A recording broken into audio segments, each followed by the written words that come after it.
Hi hello welcome to லாவேஸ்தே shades. Previous இதில் வந்து நம்ம புஷஸ் வந்து எப்படி ஷேடிங் பண்ணலாம், அதே போல் வாட்டர் ஃபால்ஸ் எப்படி ஷேடிங் பண்ணலாம் இப்படியெல்லாம் பார்த்துருக்கோம். ஸோ இப்போ வந்து நம்ம என்ன பண்ண போகிறோம்னா, ஒரு பாத்து, ஒரு ராக்ஸில் வந்து ஒரு பாத்து இருந்தால் அதில் வந்து ஸ்டெப்ஸ் மாதிரி இருந்தால், ஸோ வந்து ஒரு நேச்சுரலாகவே ஸ்டெப்ஸ் ஃபார்ம் ஆகியிருந்தால் அது எப்படி இருக்கும் அப்படின்றது. இது ஒரு ரேண்டம் ஸ்கெட்ச் தான், மெமரி ஸ்கெட்ச் தான். யூஸ்வலாக நம்ம எல்லாம் வந்து நிறைய இடத்துல வந்து நம்ம இது ட்ரெக்கிங் மாதிரி அந்த மாதிரி எல்லாம் போயிருப்போம். ஸோ யூஸ்வலாகவே நம்ம பார்க்குற நேச்சுரல் ரிசோர்ஸஸ்லேருந்து எப்படி இருக்கும், நேச்சுரல் ஸ்டடி தான் இது வந்து. ஸோ அதில் வந்து ராக்ஸில் வந்து நம்ம வந்து ஒரு பாதை மாதிரி இருந்தால் அது எப்படி இருக்கும் அப்படின்றது வந்து இப்போ பண்ண போகிறோம். ஸோ இதில் பார்த்தீங்கன்னாக்கா, ஸோ இப்போ நான் வந்து ஒரு என்ன சொல்கிறது, ஒரு ரேண்டம் ஸ்கெட்சில் வந்து ராக்ஸ் வந்து ட்ராயிங் பண்ணின்னு இருக்கிறேன். ஸோ நீங்களும் வந்து டைரெக்டாக பார்த்தும் ட்ரா பண்ணலாம், இல்லை வந்து ரெஃபரன்ஸ் பிக்சர் வச்சு ட்ரா பண்ணலாம். ஸோ இந்த மாதிரி எல்லாம். ஸோ ராக்ஸ்க்கு வந்து ஒரு குறிப்பிட்ட ஷேப் இருக்காது இல்லைங்களா? ஸோ அந்த ஷேப் இல்லாதப்போ நம்ம என்ன பண்ணணும், ஸோ கொஞ்சம் ஒரு வந்து என்ன சொல்கிறது, ஒரு மாதிரி நமக்கு வந்து புரிகிற மாதிரி அந்த ராக்கு பார்த்தா நமக்கு என்ன ஷேப்பில் தோணுதோ அந்த மாதிரி நம்ம வந்து இது பண்ணிக்கலாம். ஸோ இது ஒரு ட்ராயிங் தான். ஃபஸ்ட்டு நான் வந்து கம்போசிஷன் தான் சொல்கிறேன். இந்த ட்ராயிங்கில் வந்து ஃபஸ்ட்டு இந்த மாதிரி கம்போஸ் பண்ணிவிட்டு, இதில் வந்து ஸ்டெப்ஸ் இருந்தால் எப்படி இருக்கும், அதில் பார்த்திங்கன்னா உங்களுக்கு வந்து ஒரு மாதிரி கரெக்டாக நம்ம வீட்டில் வந்து மெஷர்மெண்ட் எடுத்து பண்ண மாதிரி அங்கே ஸ்டெப்ஸ் இருக்காது. ஸோ அந்த ஸ்டெப்ஸ் வந்து கிட்டக்க இருக்கும்போது கொஞ்சம் பெருசாக இருக்கிற மாதிரி, அப்படியே தூரமாக போக போக லைட் ஆகிற மாதிரி இப்படி தான் இருக்கும். இது ஒரு சிம்பிள் ஸ்கெட்சு தான். ஸோ ஃபஸ்ட்டு இந்த கம்போசிஷன் நம்ம என்ன சைஸில் பண்ண போகிறோம், அந்த சைஸுக்கு ஏற்ற மாதிரி எப்படி வந்து இது மிடில் வந்து ட்ரா பண்ணணும் அப்படின்றது. இது ஒரு ரேண்டம் ஸ்கெட்ச் தான். ஸோ வந்து ஒரு லைட்டிங், இங்கேருந்து லைட்டிங் வருதுன்னா, லைட்டிங் ஸ்பாட் இங்கேருந்து இருக்குன்னா, ஸோ இப்படி ஸ்ப்ரெட் ஆகும் இல்லைங்களா லைட்டிங். ஸோ அந்த லைட்டிங் படும்போது எப்படி இருக்கும் அப்படின்றது. அப்போது இந்த இடத்துல லைட்டிங் படுதுன்னா இங்கே வரையும் லைட்டிங் வராதுனாக்கா, ஸோ இது டெப்த் இருக்கும். இது இப்படி வந்து மேலே ஏறி போகும்போது ஒரு டெப்த் இருக்கும். இப்போ ஆஸ் அ ட்ராயிங்காக பார்க்கும்போது இங்கே நம்மளுக்கு வந்து ஒரு சின்ன சப்ஜெக்ட் மாதிரி தான் தெரியும். பட் நம்ம ஒன்ஸ் வந்து அது ஷேடிங் பண்ண ஆரம்பித்ததுக்கப்புறம் அந்த 3D எஃபெக்ட் கிடைக்கும். ஸோ அந்த 3D எஃபெக்ட் கிடைக்கும்போது எவ்வளோ தடவை அந்த பாதை இருக்குது அப்படின்றது புரியும். ஸோ அப்போது வந்து இங்கேருந்து லைட்டிங் வந்ததுன்னா இங்கெல்லாம் கொஞ்சம் டெப்த்தாக இருக்கும். ஸோ அந்த மாதிரி நம்ம வந்து ஒரு ரேண்டமாக வந்து இது பண்ணணும். இதில் வந்து ஒரு புஷஸ் எல்லாம் இருந்ததுன்னா எப்படி இருக்கும் அப்படின்றது. ஏன்னா கண்டிப்பாக வந்து ராக்ஸில் வந்து கண்டிப்பாக வந்து இந்த மாதிரி குட்டி குட்டி புஷஸ் இருக்கும், கிராஸு புஷ்ஷு அந்த மாதிரி நிறைய இருக்கும். ஸோ அதில் சம்டைம்ஸ் நம்ம வந்து கலர்ஃபுல்லாக பண்ணும்போது நீங்கள் வந்து நிறைய இது கூட யூஸ் பண்ணிக்கலாம். கலரில் அந்த ஃப்ளவர்ஸ் இருக்கிற மாதிரி டிஃப்ரெண்ட் ஷேட்ஸ் யூஸ் பண்ணி பண்ணலாம். ஸோ பேசிக்காக வந்து இது இப்படி தான் பண்ணுறேன். இந்த மாதிரி ஸ்கெட்சிங் பண்ணும்போது நீங்கள் வந்து கீழே ஒரு பேப்பர் வந்து வச்சுக்கோங்க, கை வந்து அது மேலே வைக்கும்போது ஸ்மட்ஜ் ஆகாமல் இருக்கிறதுக்கு. ஓகேங்களா? ஸோ இப்போ ரேண்டமாக பண்ணும்போது ஒரு ராக்குக்கும் இன்பிட்வீன் வந்து கண்டிப்பாக நம்ம முன்னாடியே புஷஸ் போட்டதுனால, ஸோ அந்த புஷஸோட லீவ்ஸ் அந்த மாதிரி விட்டுட்டு தான் நம்ம வந்து ஷேடிங் பண்ணோம். அகெயின் நான் சொன்ன மாதிரி ஹைலைட்ஸ் ரொம்ப கம்மியாக இருக்கும், ரொம்ப பியூர் லைட்டிங் எல்லாம் இருக்காது. ஸோ ஓரளவுக்கு மீடியம் டோன்லேருந்து இந்த டோன்ஸ் இருக்கும். பேசிக் டோன் கண்டிப்பாக இருக்கும், ஏன்னா இது ரிஃப்ளெக்ட் ஆகக்கூடிய ஆப்ஜெக்ட் கிடையாது. ஸோ இதுக்கு ஷேடிங்கும் வந்து ரேண்டமாக தான் கொடுக்குறோம், ஸ்மூத் ஷேடிங்கெல்லாம் இருக்காது. பிகாஸ் வந்து இது வந்து ஸ்மூத் ஷேடிங் கொடுக்கக்கூடிய ஆப்ஜெக்ட்டும் கிடையாது.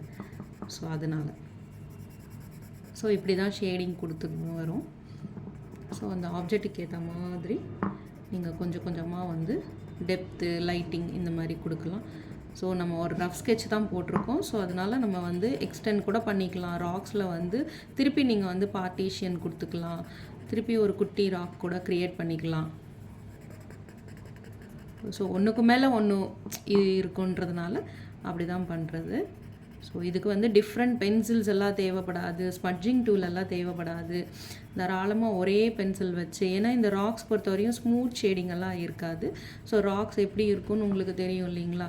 ஸோ அதனால் வந்து ஒரு ரஃப் டெக்ஸ்சர் இருக்கிறதுனால தாராளமாக நீங்கள் வந்து ஷேடிங் பண்ணலாம். ஸோ இதில் வந்து மெயினாக நம்ம புரிஞ்சிக்க வேண்டியது லைட்டிங், டெப்த்து. ஸோ அது எப்படி கொடுக்கணும், அந்த டோன்ஸ் வந்து எப்படி இன்க்ரீஸ் டிக்ரீஸ் பண்ணணும் அப்படின்றது தான் நம்ம இங்கே புரிஞ்சிக்க வேண்டிய விஷயம்.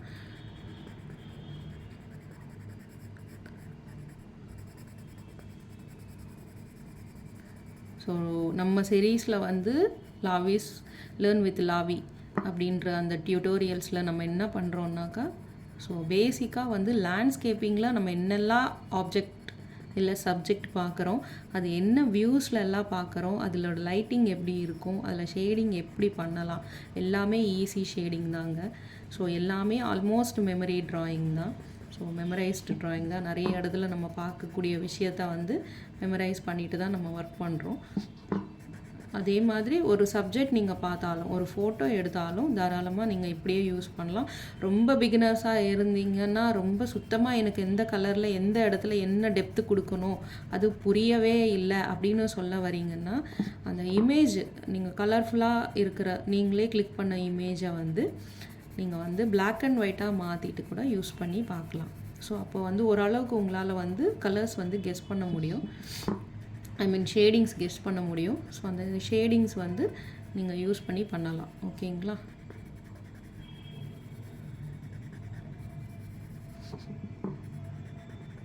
ஸோ ரேண்டம் ஷேடிங் தான். இப்படி தான் பண்ணணும், இது தான் பண்ணணும் அப்படின்றது எதுவும் இருக்காது. ஸோ அழகாக நீங்கள் வந்து அந்த ராக்ஸ் எஃபெக்ட் கொடுக்குறா போல் நீங்கள் தாராளமாக பண்ணலாம். ஸோ ஒன்ஸ் இந்த ராக் எஃபெக்ட் கொடுத்து முடித்ததுக்கப்புறம், பிகாஸ் இது வந்து ரொம்ப மேஜரான இந்த மொத்த ஹோல் பிக்சர்லேயே இதுதான் ரொம்ப மேஜராக இருக்குது. ஸோ அதனால் வந்து ஃபஸ்ட்டு ராக்ஸ் வந்து நான் இது பண்ணுறேன். பிகாஸ் ராக்ஸ் சொல்கிறதுக்கும் அடிக்கடிக்கு ராக்ஸ் பேஸ்டாகவே ஒரு சப்ஜெக்ட் சொல்கிறதுக்கும் வந்து ஒரு ரீசன் இருக்குது. பிகாஸ் உங்களுக்கு வந்து அட் அ டைம் நான் பண்ணுறேன் பாருங்கள், உங்களுக்கு வந்து இது டைம் லேப்ஸையும் கிடையாது, இல்லை எடிட்டிங்கும் கிடையாது. இப்போது இந்த இதில் ஸோ இதில் பார்த்திங்கன்னா அட் அ டைம் நான் வந்து எப்படி ஷேடிங் பண்ணுறேன். ஸோ எல்லாமே ப்ரெஷர் இன்க்ரீஸ் அண்ட் டிக்ரீஸில் தான் நடக்கும். ஓகேங்களா? அப்போ இன்க்ரீஸ் அண்ட் டிக்ரீஸ் எப்படி பண்ணணும் அப்படின்றத நீங்கள் அப்சர்வ் பண்ணுறதுக்காக தான். ஒரு ஆர்டிஸ்ட் வந்து ஒர்க் பண்ணும்போது எப்போவுமே அப்சர்வேஷன் தான். நீங்கள் அப்சர்வேட் பண்ணால் தான் உங்களால் வந்து ரீக்ரியேட் பண்ண முடியும், திருப்பி உங்களால் பண்ண முடியும். ஓகேங்களா? ஸோ அதனால் அவங்க ஹேண்ட் வந்து எப்படி மூவ் பண்ணுறாங்க, எப்படி ஷேட் பண்ணுறாங்க, எப்படி வந்து ப்ரெஷர் இன்க்ரீஸ் அண்ட் டிக்ரீஸ் அந்த இதில் பண்ணுறாங்க அப்படின்றது தான் நீங்கள் கவனிக்கணும். ஓகேங்களா? அதுதான் ரொம்ப முக்கியம். நாங்கள் எவ்வளோ சொன்னாலும், இதை பற்றி எவ்வளோ எழுதினாலும் பத்தாது. நீங்கள் வந்து ஒர்க் பண்ணும்போது நீங்கள் பார்க்கும்போது தான் உங்களால் வந்து அதை புரிஞ்சிக்க முடியும்.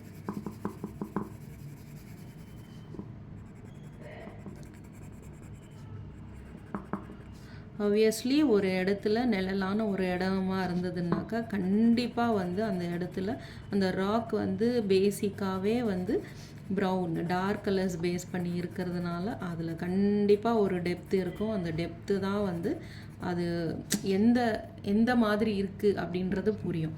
ஓகேங்களா? இப்போ இதில் வந்து நம்ம வந்து அந்த ஸ்டெப்ஸ் வந்து அந்த ஸ்டெப்ஸ் இந்த சென்ஸ் அதில் வந்து நீங்கள் வந்து எதுவுமே ஸ்டெப்ஸ் மாதிரி பார்க்க முடியாது இல்லைங்களா? ஸோ இப்படி தான் இருக்கும். ஒரு மாதிரி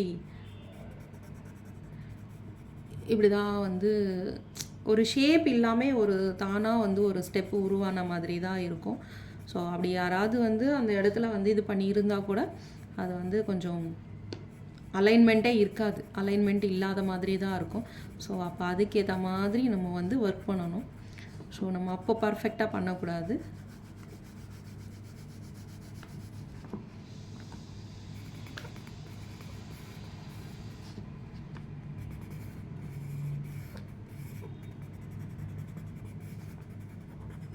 ஸோ கிட்டக்க வர வர உங்களுக்கு ஸ்டெப்பும் பெருசாக தெரியுது, அட் த சேம் டைம் உங்களுக்கு டெப்த்தும் அதிகமாக தெரியுது பாருங்கள். அந்த தூரமாக போக போக டெப்த்து வந்து கம்மியாயிட்டே வரும். Depth in the sense darkness. நான் ப்ரீவியஸ் வீடியோஸில் எல்லாம் மென்ஷன் பண்ணியிருப்பேன். டெப்த்துன்றது வந்து டார்க்னஸ்ஸு. ஸோ டெப்த்து வந்து கம்மியாயினே போகும். லைட்டர் டோனில் போகும்.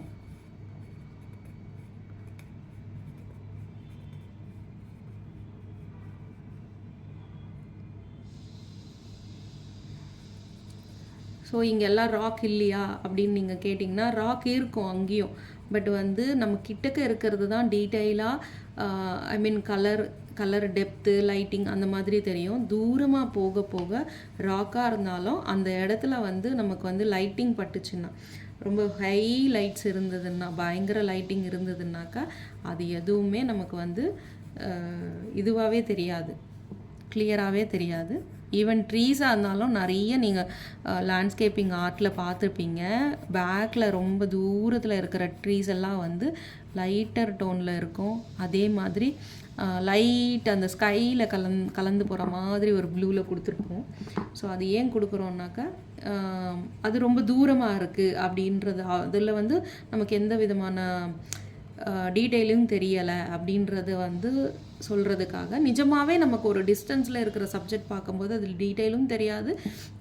அந்த இடத்துல மிஸ்ட் மாதிரி இருந்தாலோ இல்லை வந்து லைட்டிங் அதிகமாக இருந்தாலோ நமக்கு எந்த விதமான டீட்டெயிலிங்கோ இல்லை அந்த கலரோட பேஸ் கலரு அந்த மாதிரி எதுவுமே தெரியாது. ஈவன் ட்ரீஸாக இருந்தாலும் க்ரீன் கலர் ட்ரீஸாக இருந்தாலும் அது வந்து நமக்கு வந்து ஒரு மாதிரி ப்ளூ கலரில் தான் தெரியும். ஸோ எல்லா இடத்துலையும் எல்லாமே வந்து நம்ம வந்து இதுவாக காமிக்க முடியாது. ஐ மீன் டீட்டெயில்டாக கிளியர் கட்டாக பிக்சர் வந்து காமிக்க முடியாது. பிகாஸ் வந்து சிலது டிஸ்டன்ஸில் இருக்கும், சிலது பக்கத்துலேயே இருக்கும். ஸோ அந்தந்த இடத்துக்கு ஏற்ற மாதிரி தான் நம்மளால் அந்த டீட்டெயிலிங் கொடுக்க முடியும்.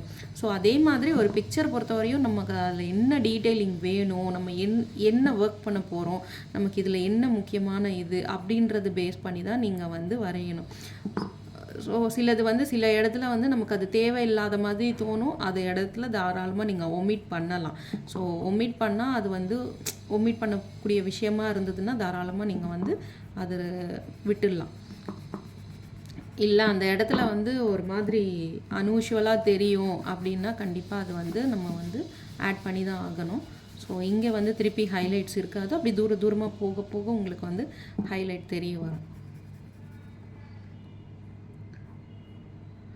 ஸோ இப்போ வந்து இங்கே ஒரு ஹியூமன் ஃபிகரை நீங்கள் கொடுத்தீங்கன்னு வச்சுக்கோங்களேன், அப்போ தெரியும் இது எவ்வளோ டிஸ்டன்ஸில் இருக்குது, இந்த ராக்ஸ் எவ்வளோ பெருசாக இருக்குது, நமக்கு வந்து நம்ம வந்து எவ்வளோ இதுவாக பண்ணியிருக்கோம் அப்படின்றது வந்து அப்போ தான் தெரியும்.